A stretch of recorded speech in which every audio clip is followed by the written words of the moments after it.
Orange Grove all started with me in 1949 when my brother Jackie was born. Jackie was born to my mother and father, Isidore and Betty Tiber. It was apparent early on that he was not progressing normally. My mother and father went all over the country to doctors, to clinics, to see what was wrong with my brother. And back in the late 40s, early 50s, Down syndrome was not well known. From there, the doctor told my mother and father that the best thing that they could do would to put my brother in a home and forget about him. And that did not go over well with my mother and father. That was the spark. Jackie Tiber, to me, was the spark that ignited Orange Grove Center. In 1952, my father and Sherwood Landrum put an ad in the paper for anybody that has a mentally retarded child to call this number, and that was my father's number. The response was nil to very few, if any at all. Next thing my father did was to put another ad in the paper with a post office box for parents with afflicted children to write, and we got a response. As a child, as a 12-year-old, I remember the first meeting of these parents in the dining room of my home. And from there, they organized the Chattanooga Council for Retarded Children, which was the start of Orange Grove. From there, in 1953, the city of Chattanooga gave to the council, the Chattanooga Council for Retarded Children, Orange Grove Elementary School on Main Street. And this school was dilapidated, it was torn up, it was in disarray. I remember as a teenager sweeping the floor, cleaning the glass, cleaning all around the school. That, myself, many other people, we had carpenters, we had electricians, we had plumbers that came in and renovated this school, which is now Orange Grove. So that first few years, we had 35 children, and they were all children at that time. We didn't have too many elderly people. And we started the school. It had 3 or 4 rooms, kitchen and a couple or 3 classrooms. It was just a small building. And we hired mostly retired school teachers for those first 2 classes. And of course, you know, we soon outgrew that building, and we had state aid at the time, and so we built this building that we still use today. You know, it's a pleasure for me to have served on the board of directors for Orange Grove for 55 years. And it's interesting because I got involved through the Chattanooga JC's, Junior Chamber of Commerce. And in 1968, or ever since it was started with Tom Caldwell, who was a JC that helped write part of the bylaws and the act that created Orange Grove, the president of the JCs was on the board of Orange Grove automatically, because Orange Grove had a certain number of slots that were allocated to the JCs. So that's actually how I got involved. And this site that we're currently on was available because it used to be Central High School's practice field. So Mort Kent was very involved with working with the federal government. Tom Caldwell was involved with the state government, and the JCs became involved, and I became involved. And we had Jim Franklin design a building for us, a complex of buildings to do it in 3 phases, as I recall it, on the site that we're on now. And it was interesting because obviously we had no credit and no money, so we had to start fundraising. Mort was able to get us some money out of the federal government. We got money out of the state government. Foundations in town like Ben Wood and Lynn Hurst, and today we're still in the fundraising business. When you have a facility like Orange Grove, you always have needs.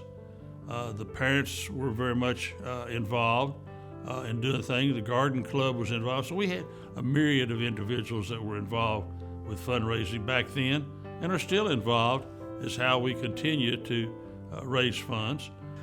I got a letter in 1977 from John Germ, a board member, long-term board member that's still on the board at Orange Grove, and he invited me to apply for executive director at Orange Grove.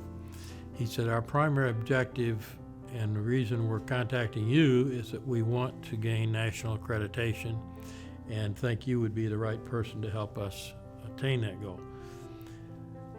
It just so happened that I was in a point in my life where I was traveling all the time, East Coast one week, West Coast the next. I was in the air or on the road all the time. Had a family that was growing, and I wanted to get in a more stable situation anyway. So I took his invitation and came down to meet with the search committee, and I couldn't believe what I found. What I found was a board that was ready to the challenge of accreditation. They brought me to the center. I found a staff that was already enthused about pursuing that same goal. So it wasn't something I had to sell. It was something that was already here and something that I certainly had a background in. So after some consideration, I decided I'd move my family to Chattanooga and never regretted it. The first thing I had to do when I came here, of course, was get acquainted with the staff, get acquainted with the programs, and like most people who come to Orange Grove for the first time, I was blown away. I couldn't believe the array of services, the advancement that this center had already shown. They were educating children before there was any mandate to do so. In fact, I found out that just the opposite, that schools could not spend money on people who were deemed not to be educable. That was a term that actually was used back then. So not only did the schools not touch this population, but they couldn't by law. So the fact that Orange Grove developed with a school model was just unbelievable, and that was from the very beginning. I'm sure everyone is keenly aware Orange Grove was established by community leadership in the 50s, and it has grown beautifully and exponentially over the last 70 years. And I was fortunate to join the crew in after Orange Grove had been here about 20 years. And in those 20 years, they had accomplished a tremendous amount. Number one, they had just established the program. And they had not only established a program over in an old abandoned school, the Orange Grove Elementary School. They raised $1 million to build a new facility. And the new facility was just absolutely incredible. And I had already been in education for a few years, special education for a few years when I saw the facility. And it was literally jaw-dropping. It really was. It was astounding what the leadership had put together. Everything from a phenomenal cafeteria to gyms and pools and classrooms. Orange Grove's been a lot to me, and Special Olympics together. I think they're inseparable. We've had a lot of good times, but the real heroes are the people that really started this organization in 1953, the Tybers and so forth, and getting the old Orange Grove School donated, and where we've come to now, which, as I've mentioned, is on the playing practice field of where I played football at the old Central High. You know, I just grew up knowing about Orange Grove, and I knew that Jim and Janet had been involved, and I think many people in the community, probably brag about, we were part of the beginnings of Orange Grove, because it's that kind of organization where I think a lot of people want to claim ownership, as it were. About during the same period, and through accreditation, and through everybody having developmental training programs and education programs and learning programs and growth programs, we took a look at our vocational program, and we had a large facility that had a single contract and put together ballpoint pens. I came to Kingston, Pencil in 1974. I worked primarily at that time at the Hickson location. Was not involved necessarily with Orange Grove at that time because I wasn't in management. I was in management training. It wasn't until maybe another year later that I became a manager and started becoming involved with Orange Grove. And when I say involved, at that time, Orange Grove had already set up a series of assembly tables for assembling actually at that time I believe there was 4 different pens that they were assembling. And each table was turning about 5,000 pens a day, a 6-hour shift. And that's a lot. And you would be surprised at the dexterity that was accomplished with your clients, the Orange Grove clients. Because if you sit down across from them and you try to keep up with that table, you found out real quick you needed some training. So when I got out of school in Florida State in December or the fall of 1970, and I was planning to be married that fall in 1970, I had no job hope, and I said, well, I'll probably just work somewhere because you can't become a teacher in the middle of the year. And someone said they're hiring. I think they have hiring some staff up at a place in Chattanooga. I never heard of Chattanooga, Orange Grove for sure. I never heard of Chattanooga much. Dr. Taylor was here, or came when I was here, and he and Hal had just come, and they were working real hard at getting some things changed in some classroom settings. Asked me one day when that I was going to be off for the summer is when I'd planned to be, and they said, would you come back and be principal of the school program after you've been off for the summer? I said, heavens, I don't have any certification in being education. I said, well, you can work towards that. We want you to be the principal. At that time, we had 21 classrooms who were affiliated with the county and city schools, 7 elementary, 7 seniors, and 7 junior classrooms. The seniors changed classes on the bell system. I don't know if the bell system still works here or not, but I used to go off, and we used to change classes just like anybody out of school. The bell's ringing, a little tardy bell, and the teachers would schedule their expertise in each class, and the students would change classes. And so they worked with them. We had a very high-functioning group of individuals. In fact, I had wonderful staff. Some individuals have gone on to state jobs. I needed a job, and just happened to apply here. And my first assignment was in the classroom, and I stopped by my mother's house. I told her this is the most amazing place in the world. I mean, I'd never worked with people that were so dedicated and so people-oriented. We started out in the school bus segment. I mean, we started out with every day running about 15 buses on about 24 routes. We actually had large 66 passenger buses, 3 of them that we contracted services with.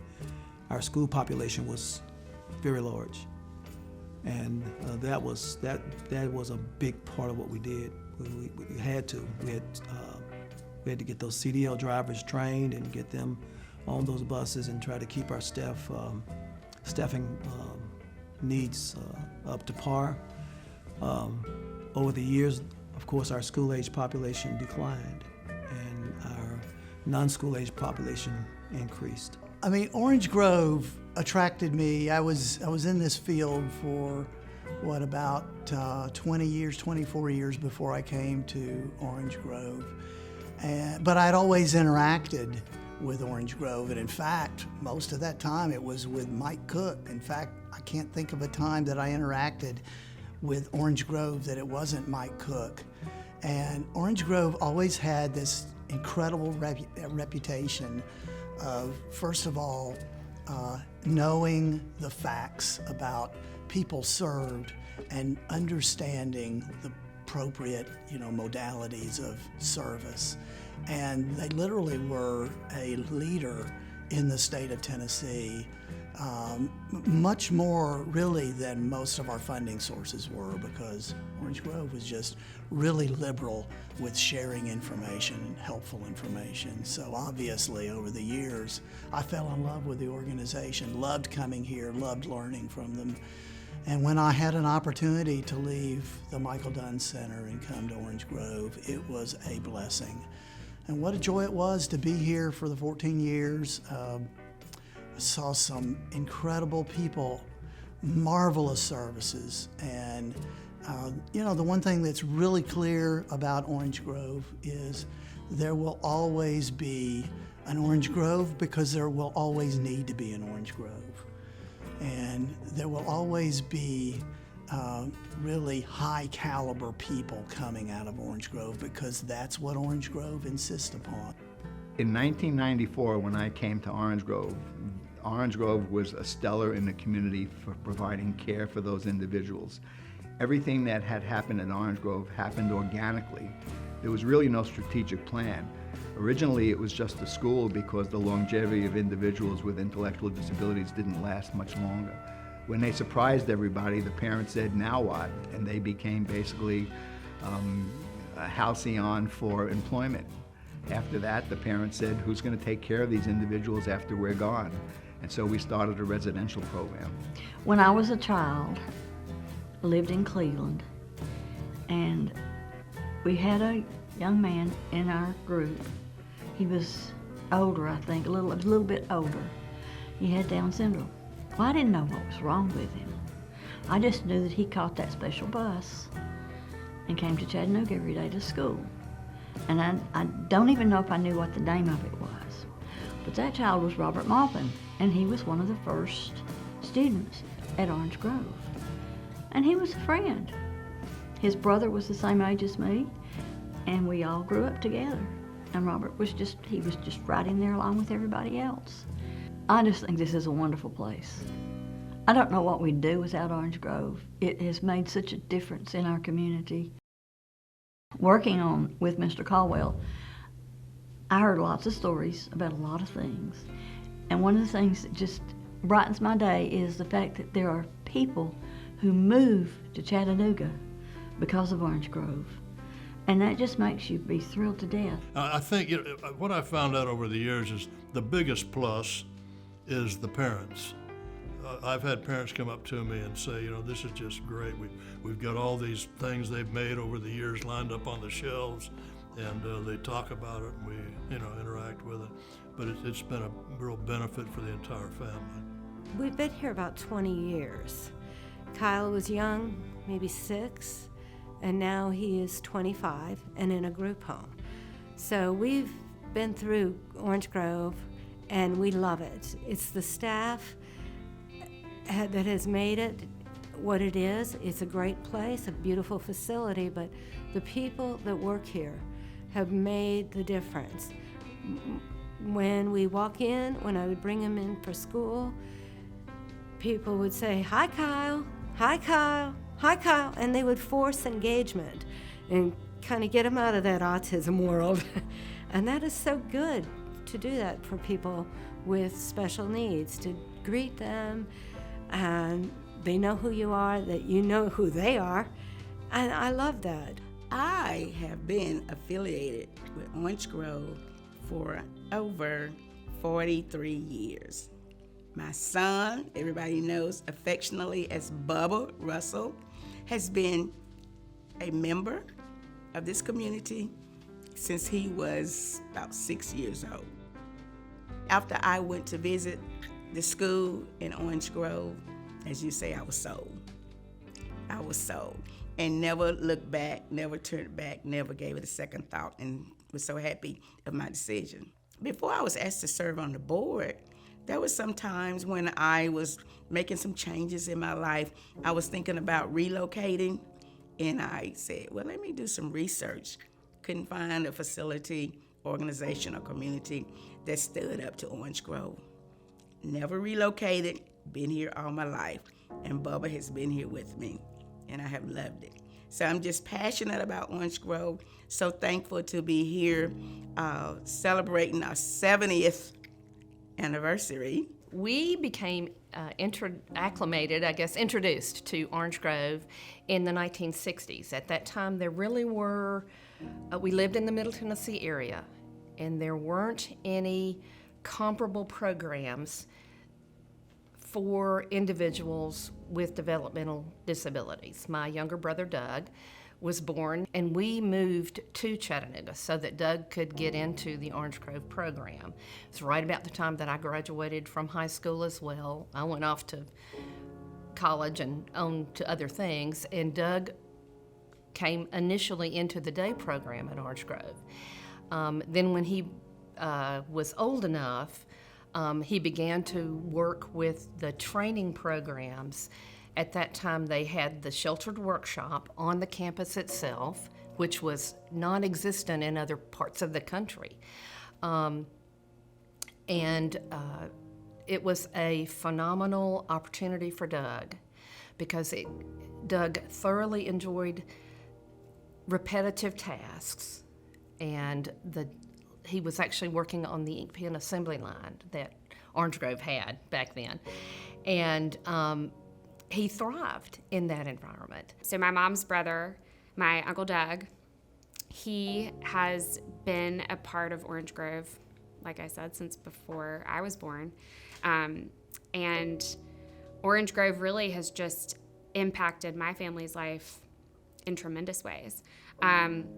My grandmother, she passed away about a year ago, but she moved here from Nashville because of Orange Grove. She needed a place that would help her to really make sure that Doug was having the best life that he could have. And Orange Grove did that, has done that, is still doing that. We are an Orange Grove family.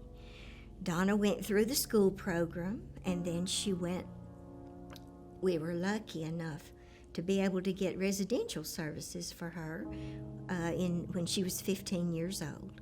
So she joined the residential services and was served in a residential that had 15 individuals. But she learned so much at Orange Grove. She learned how to ride a bicycle. She learned how to tie her shoes. She learned how to latch hook. And she learned how to swim. And she swam in the Olympics for several years. And in my employment, I've found that the staff here is like a family. It's like we have joined together to be all of one accord, and that is to take care of all of these individuals that we have here. It is an awesome facility, and it has helped so many families to be able to survive. Back in the late 70s, I was made aware of the Double G camp that Orange Grove puts on every year, and I thought this would be really intriguing to do for a summer. At that point, I wasn't sure what I wanted to do after I got out of school, and after one day at the Double G Ranch, I was hooked. I was absolutely hooked.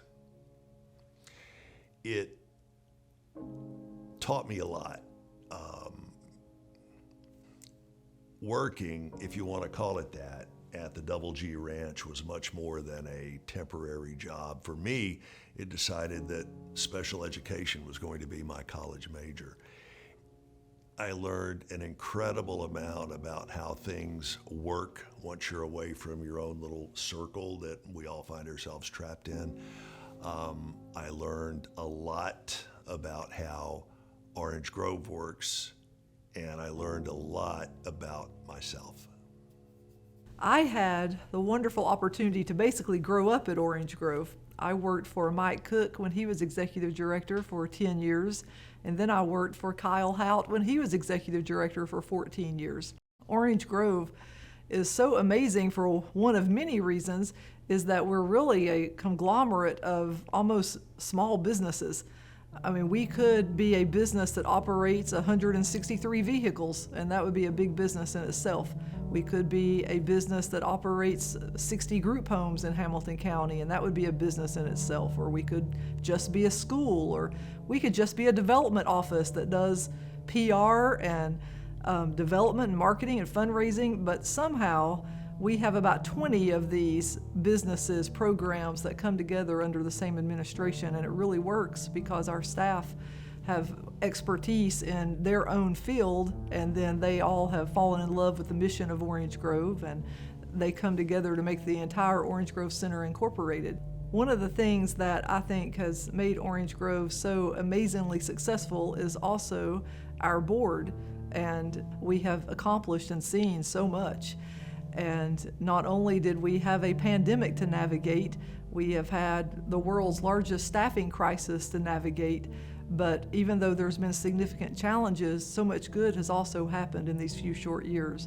For example, we have opened our first group home in North Georgia and have started providing residential services in the state of Georgia, not just in the state of Tennessee, and that has certainly been a first for our agency. We have developed mental health programs for the first time. Obviously, we're chartered to take care of people with intellectual and developmental disabilities, but so clear that so many of those folks have dual diagnoses and suffer from mental health disorders. And so now on campus to have an intensive outpatient clinic, a psychosocial rehab, and to think that all of the great things that have been accomplished in such a short time. And one of the things we're excited about now is we're about to be a satellite site for Chattanooga State College to be able to train our staff to not just be direct support professionals, but to get free certification trainings here and be things like CNAs. None of these things would be accomplished if it was not for the phenomenal employees, the phenomenal board, and the great outpouring of support that we have from this community.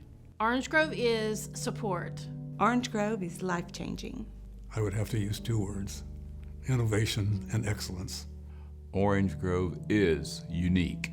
I think Orange Grove is just fabulous. Phenomenal. Amazing. It's just unique. Close-knit. A remarkable asset. Awesome. Amazingly resilient. Orange Grove is visionary. Great. 3 words: a national treasure. Orange Grove is relevant. Orange Grove is resilient. Employment first.